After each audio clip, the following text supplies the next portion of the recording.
Hello everyone, what is up? Welcome back to another Pokemon card video. In the last Pokemon card mail day, I promised to show you these two stacks of cards as well, but the video was already too long. So I guess I owed you this and let's dive straight into it. So that we are ready for next week's Pokemon card mail day, and those will probably be back-to-back videos since I'm going to record that today as well or tomorrow. Hopefully everybody has enjoyed their weekend and has a really nice wonderful Sunday afternoon. So this stack of cards contains cards that are duplicates of cards that I've been listing online over the last 2 weeks. There are all kind of different cards in here, like Japanese art rares from several different Scarlet Violet sets, some full art trainers that I have too many duplicates of in my personal collection, so I decided to sell some off, and the other stack of cards contains cards that I'm actually gonna add to my personal collection, so stay tuned for that. All in all, it has been a busy week. The new stacks of cards have already been piling up for tomorrow.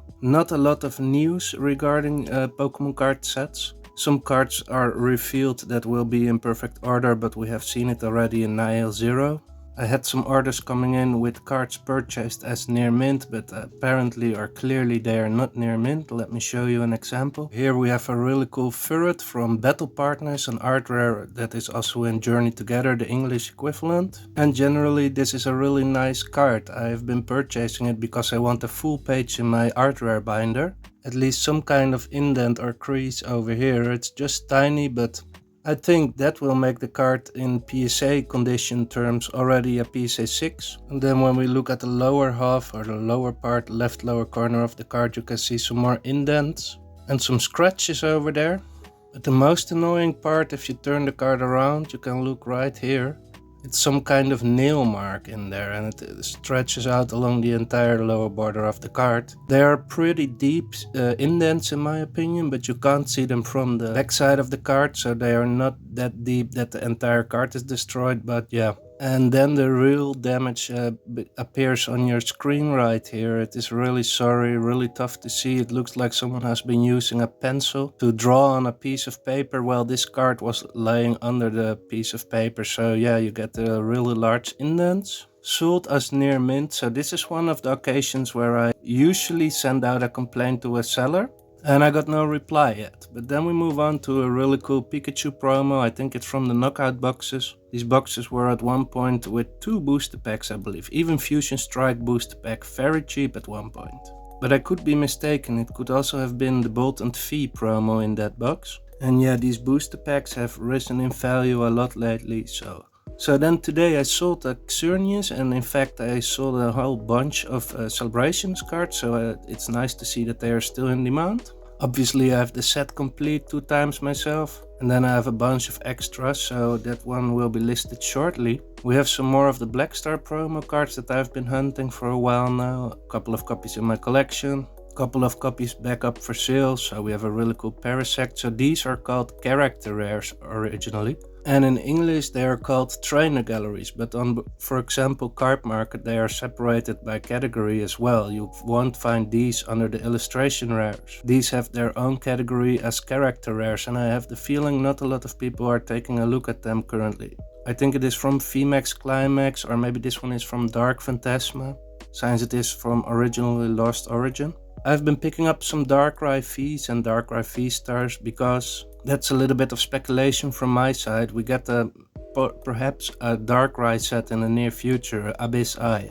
The set name has been trademarked and that has been revealed obviously, otherwise I would not have known that. But yeah, it's a little bit of speculation, purchasing some Darkrai Vs, V-Stars. Not the most expensive one from Galarian Gallery Crown Zenith. That is a little bit too expensive for me to take a gamble on. First of all, in terms of condition, if you buy it near mint, it could also really be damaged, as you have seen from the Furret example. And on the other hand, we don't actually know, it's not confirmed if the Abyss Eye set will be a Darkrai set. Then we have some more Cosmos foil promos from the 2-pack or 3-pack blisters. Erica Stangela and the Ghastly from Phantasmal Flames, I believe. Really cool card. I've been purchasing a bunch of these, but these have a little bit of whitening, which is not uncommon on these type of promos from the blister packs. But they are sold to me as near mint, which I don't think they are. But yeah, moving on, a Loudred. So I thought Loudred was a really cool character in the Pokemon Detective Pikachu movie. I have purchased maybe 10 or 12 copies and I've sold only one in the last year and a half or so. And then we move on to these Pokeball stamped My First Battle, Bulbasaur and Charmander. I have some up for sale. They all have the whitening, as I explained in my previous video, unfortunately. And these are also some of the only excellent condition cards that I have in my personal collection, because I really think, or I truly think rather, that these are not findable in PSA 10, PSA 9 and maybe not even in PSA 8 condition due to how they were stored and packaged. Then we have two really cool Play It promos from the Black and White era, maybe even Diamond and Pearl. I think Black and White though, because it's Gen 5, and then we have a Tepic similar. Really cool card, starts to get a little bit older already. And there are a lot of different variations of this leak promos, the Play It promos. I really like this stamp in here and this hollow foil pattern as well. Let's take a better look at it. It looks like scratches, but if you look in real life, it is really cool.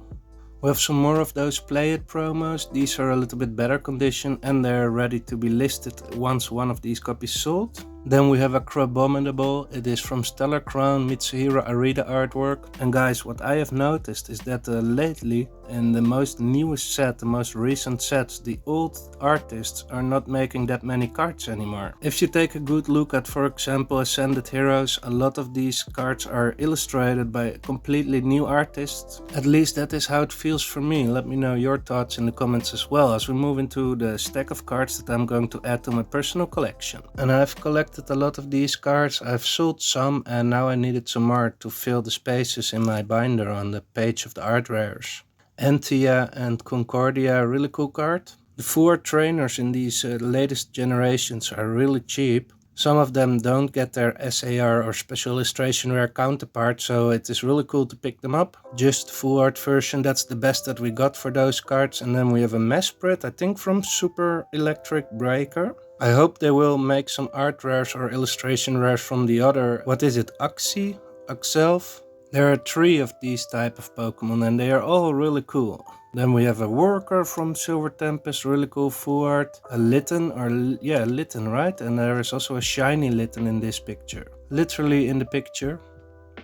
We have one more of those Cosmo foils, Costco exclusive Pikachus from the set 151. It was a really neat pickup. I needed some more Lily Ribombees. I think these cards, just like the Cynthia cards, are really underrated. There are some other art rares from the Scarlet and Violet era that I think are really underrated. I have some of them in my collection already, and there are a lot more to pick up. As you can see, we have some copies that have no whitening in my personal collection of these Cosmo foil promos. The Pokemon Day Pikachus are really cool. I plan to stack up on those, but they are now $5, $6, maybe $7. Hopefully they will get any cheaper. If not, I already have a couple now. That's good to have. Team Rocket's Meowth is a really cool card. I just sold one, but I decided, okay, I'm gonna put some more in my personal collection. We will move to the full art trainer binder and the art rare binder very shortly, folks, if I have some more time.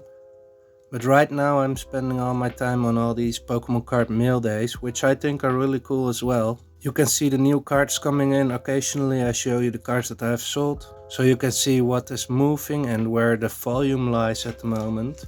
And they're not expensive cards at all, right? There are some more spendy cards. Well, I think if you have a couple of those cards, like $10 a piece, yeah, it will add up in the end. And I like to collect a multiple of each card. And I might go over to buy some more special illustration rares in the near future as well. But for now, right now, I think the Pokemon card sales volume, at least that's my experience, is a little bit down. And it means if I sell this Houndoom for $7 or $8 and I purchase it for $6 or $7, I made $1, so I need to sell 25 of these cards to be able to buy a special illustration rare of $25.